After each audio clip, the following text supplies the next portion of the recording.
Oke, kita tiba ke segmen terakhir, segmen kesimpulan. Tolong kepada semua narasumber memberikan pendapat apa yang harus dilakukan untuk membenahi kesemrautan ini. Pak Gayus pertama, kurang dari 1 menit, silakan. Ada satu kisah seorang filsuf, Taverna mengatakan. Gimana itu, di kota mana itu? Ini di teori-teori hukum. Oke. Ya, ini kisah, tapi ini dikenal banyak orang. Taverna dikenal oleh banyak filsuf.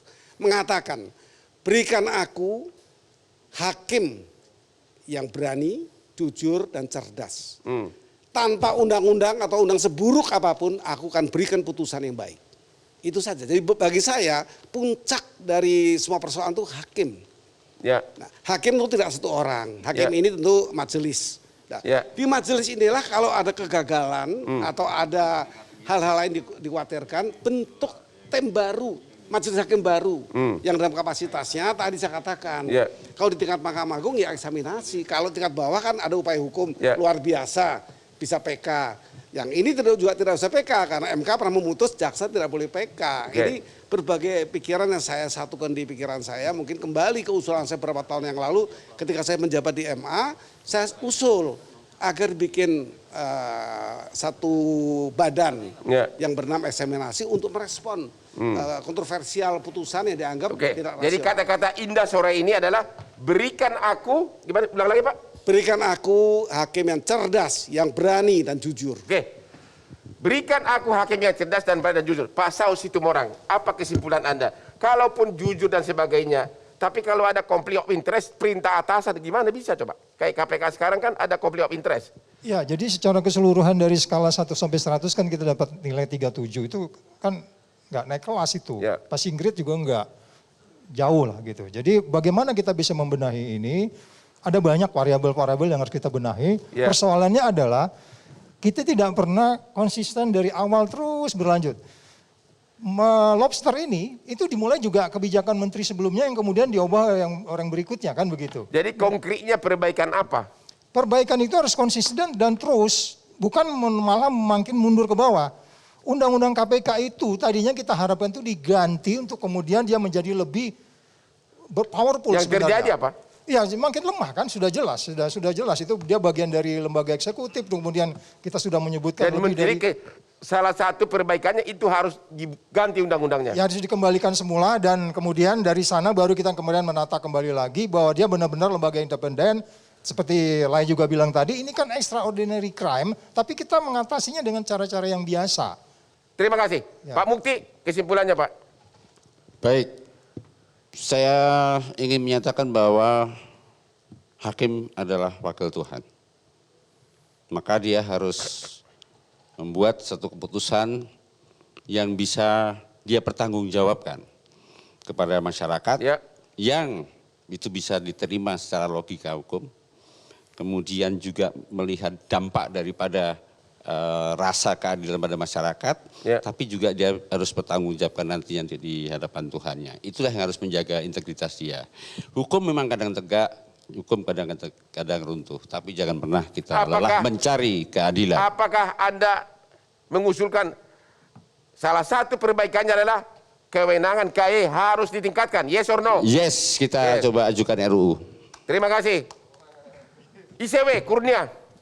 Ya, kalau kita lihat masalah hari ini secara lebih overview melihatnya, maka perlu ada pedoman untuk hakim ketika menuangkan pikirannya untuk alasan meringankan dan alasan memberatkan. Satu. Yang kedua, kalau melihat hari ini, saya rasa penting tadi saran Prof. Gayus untuk ditindaklanjuti, eksaminasi dan lain sebagainya, karena tidak ada upaya hukum lagi. Putusan MK menegaskan jaksa tidak boleh PK, titik.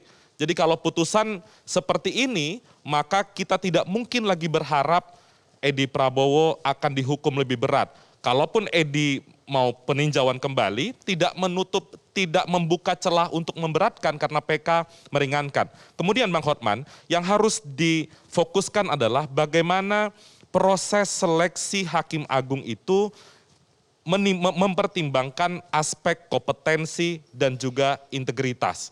Dan juga kalau hari ini kita melihat ke depan seperti apa, maka lembaga pengawas seperti Komisi Yudisial, Badan Pengawas Mahkamah Agung harus memperhatikan setiap persidangan korupsi lebih khusus, apalagi yang melibatkan pejabat-pejabat publik. Agar apa? Agar tidak terjadi hal-hal di luar hukum, praktik penyuapan, gratifikasi, dan lain sebagainya. Ada satu cara, Anda setuju nggak?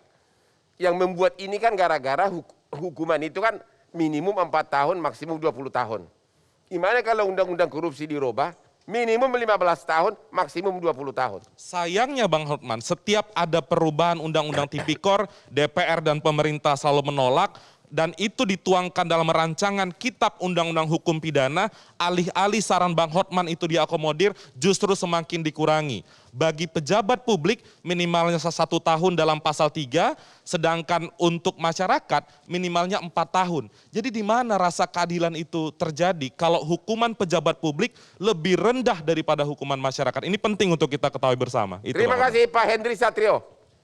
Ya ada 3 Bang Hotman. Yang pertama saya mempelajari bahwa ternyata pemberantasan korupsi di Indonesia itu bukan hanya sebatas kerja baik yang dilakukan oleh KPK. Karena ternyata setelah KPK ada lembaga-lembaga lain termasuk hakim yang menentukan seberapa berat hukuman bagi para koruptor. Kemudian yang kedua, saya memiliki opini bahwa ada 3 hal yang di pemerintahan Pak Jokowi, oleh Pak Jokowi tidak ditempatkan di level pertama, yaitu penegakan hak asasi manusia, HAM gitu ya. Kemudian yang kedua pelaksanaan demokrasi, kemudian yang ketiga adalah pemberantasan korupsi. Ini bukannya tidak menjadi perhatian Pak Jokowi, tapi tidak menjadi level utama perhatian beliau, karena level utamanya itu di infrastruktur.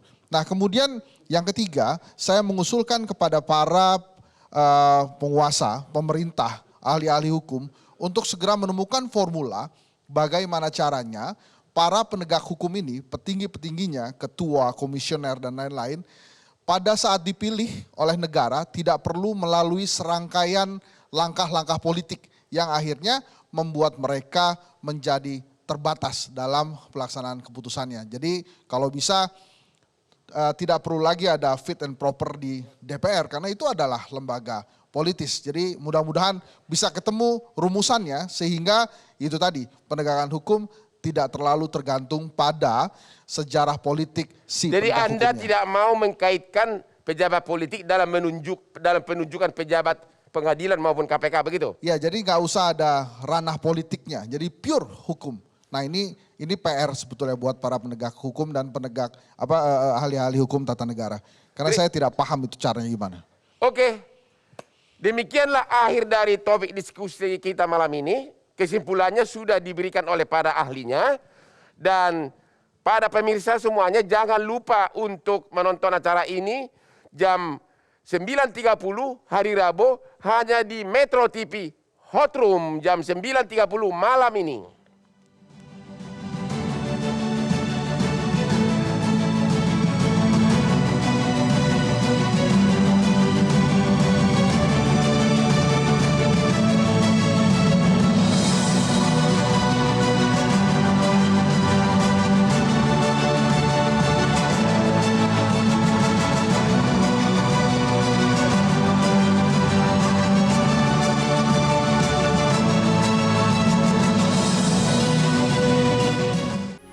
Metro TV